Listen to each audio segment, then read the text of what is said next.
السلام علیکم ورحمۃ اللہ وبرکاتہ۔ بسم اللہ الرحمن الرحیم۔ پیارے بچوں، آج جو کہانی میں سنانے جا رہا ہوں اس کا عنوان ہے رات بھر جاگتا رہا۔ بچوں، آپ نے سنا ہوگا محمود غزنوی ایک بادشاہ، بہت نیک ایمان والا اچھا بادشاہ ہے، بہت مشہور بادشاہ ہے۔ وہ غزنی کا رہنے والا تھا، اسی لیے اس کو غزنوی کہا جاتا ہے، اس کے جگہ کے بستی کے حساب سے۔ مختلف ریزن کے تحت اس نے کئی سارے ملکوں کو فتح کیا تھا، بہت بڑی حکومت اس کی تھی۔ اس کی زندگی کا بہت بہت بہت فیمس ایک واقعہ ہے، وہ واقعہ میں آپ کو آج سنانا چاہتا ہوں۔ میں ایک رات وہ اپنے کمرے میں سونے جا رہا تھا، اتفاق سے دیکھا اس کی نگاہ پڑ گئی اس کے محراب سامنے جو الماری رکھو ہے نا، وہ الماری پر نگاہ پڑ گئی۔ کیا دیکھتا ہے کہ الماری میں قرآن رکھ کر ہے، وہ تو ہے قرآن رکھ کر ہے۔ ابھی نے سوچا کہ بھائی اگر میں روم میں پاؤں پھیلا کر سویا تو قرآن کی بے ادبی ہوتی نا، قرآن کی طرف پاؤں پھیلا جیسا ہو جائے گا نا۔ حالانکہ قرآن بالکل اوپر رکھو ہے، وہ سائڈ میں پاؤں پھیلانا بھی بے ادبی ہو جاتی ہے، بے ادب کام ہو جاتا بول کے سوچا۔ سوچ کو یہ ارادہ کیا کہ بھائی ایسا کریں گے، ہمارے پلنگ کے رخ کو بدل لیں گے، ہمیں پاؤں ادھر کر لے جا ہمیں۔ یہی سوچ کر پلنگ کو وہ بدل لیا، یعنی قرآن کی طرف پاؤں نہیں بلکہ قرآن کی طرف سر کر کے دوسرے سائڈ میں پاؤں کر لے جا بول کے۔ اب پورا پلنگ کو اکیلے وہی پورا پلٹ لیا، بستر پورا پلٹا کر ڈال لیا۔ ڈال کے اب سونے والا تھا کہ اتنے میں خیال آیا، بھائی میں رخ تو بدل لیا ہوں، یعنی ڈائریکشن تو میں بدل لیا، اب قرآن کی طرف میرا پاؤں تو نہیں ہوتا ہے، میرا سر رچ ہوتا ہے، لیکن پھر بھی ذرا دل کو اسے بیزارگی ہوئی۔ سوچنے لگا میرے کمرے کے اندر اللہ کا کلام رکھو ہے، قرآن رکھ کر ہے، اللہ کا فرمان رکھا ہوا ہے، اللہ اس میں ہمارے پاس بات کرتے ہیں، کئی ساری باتیں اللہ مجھے بتاتے ہیں۔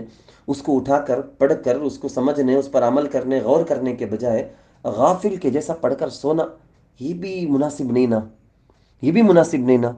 سوچا چلو لاؤ ایک کام کریں گے کہ اس کو بازو کمرے میں جا کر رکھ ڈالیں گے، یہ کمرے میں قرآن رکھ لو کو سونا اچھا نہیں، بازو کمرے میں رکھ دیں گے۔ ہاتھ میں اٹھایا، ذرا بھی دل مانیا نہیں اسے، بھائی کتنی بڑی بے ادبی، میں ذرا سونا غفلت کے ساتھ میں رہنا کر کو بول کو قرآن نے لگ جا کو بازو کمرے میں رکھنا، سو کیا یہ کتنی بڑی بے ادبی ہے۔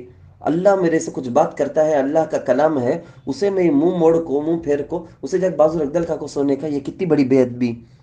اب قرآن میں کلام اللہ میں غور و فکر کرنے شروع کیا، قرآن کے بارے میں سوچنے پڑھنے، اسی میں پوری رات لگا دیا۔ بچوں، یہ بہت بہت عجیب واقعہ ہے، بہت بڑے بادشاہ، بہت بڑے پرنس، بہت بڑے پریسیڈنٹ ہیں، اس کے باوجود ان کے دل کے اندر قرآن کا کیا ادب تھا۔ دیکھو کون بھی نہیں وہاں، ان کے اور اللہ کے علاوہ کون بھی نہیں، پھر بھی ان کی حالت کیسی گزری، پوری رات جاگ کر انہوں گزار دیے۔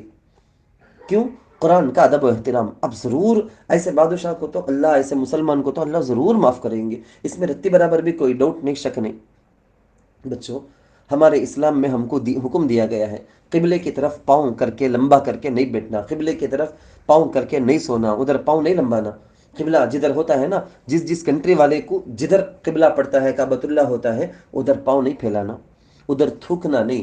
استنجا کو جاتے ہیں، 1 کو 2 باتھ روم کو جاتے ہیں، تو اس وقت میں ان قبلے کی طرف میں ہمارا استنجا کو ہمیں بیٹھے ہی بولے تو ہمارا چہرہ بھی ہونا نہیں، ہماری پیٹھ بھی ہونا نہیں۔ راستے میں جاتے جاتے تھوکنے کی ضرورت پڑ گئی، قبلے کے ڈائریکشن میں تھوکنا بھی نہیں۔ ہمارے امی بیٹھے ہیں، ابا بیٹھے ہیں، استاذ بیٹھے ہیں، ٹیچر بیٹھے ہیں، ادھر بھی ہمارے دل کے اندر ادب و احترام ایسا رہنا۔ ہمارے امام اعظم ابو حنیفہ رحمۃ اللہ علیہ کا ایسا ایک واقعہ ہے، ان کے حضرت کا گھر 7 اسٹریٹ چھوڑ کر 7 گلی کے بعد ان کا گھر تھا۔ اپنے گھر میں حضرت کا بستر کیسا تھا کر کو بولے تو پاؤں لمبا ہے تو سیدھا حضرت کے گھر کی طرف پاؤں ہوتا، اس لیے حضرت بدل لیے۔ کبھی بھی اتنے سال گزر گئے، اتنے سالوں میں کبھی بھی پاؤں بھی حضرت کے گھر کے ڈائریکشن کی طرف بھی ہونا نہیں کر کو سوچتے تھے۔ کون اتنا خیال کرتا کہ بچوں ابا کی طرف ہونا نہیں، امی کی طرف ہونا نہیں، کتاب کی طرف ہونا نہیں، بک کی طرف ہونا نہیں کر کو اتنا ادب کرتا کہ انہیں اللہ رسول کے، قبلے کے، قرآن کے بارے میں تو پکا ادب کرے گا انہیں۔ تو یہ چیز سیکھنے کی بات ہے بچوں، اپنے گھر میں، اپنے فرینڈس کے پاس، اپنے کزن جو بھی بھائی بہن دوست ہیں ان کو بھی یہ کہانی، یہ واقعہ سناؤ، اور دل میں ارادہ کرو کہ ایسا تمہیں ادب کریں گے۔ بچوں آپ مجھے یہ بتاؤ، محمود بادشاہ کو رات بھر کیوں نیند نہیں آئی؟ انہوں قرآن کو لے جا کر بازو کمرے میں کیوں نہیں رکھ ڈلے؟ قرآن پاک کا سچا احترام کیا ہے بچوں؟ اور تم یہ بتاؤ، کیا تم قرآن کریم کا ادب اور احترام کرتے ہو؟ اور کیا تم نے قرآن کریم کی صورتوں کو یاد کیا ہے؟ قرآن کی تفسیر تم نے سنی ہے؟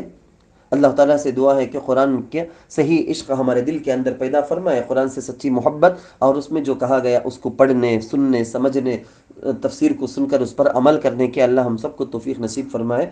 اللہم آنس وحشتنا فی قبورنا، اللہم ارحم۔ یہ قرآن کے ذریعے سے ہمیں دعا کرنا، یا اللہ قرآن کے نور کی وجہ سے ہم کو خبر میں بھی منور، ہماری خبر کو روشن کر دے، منور کر دے، آمین۔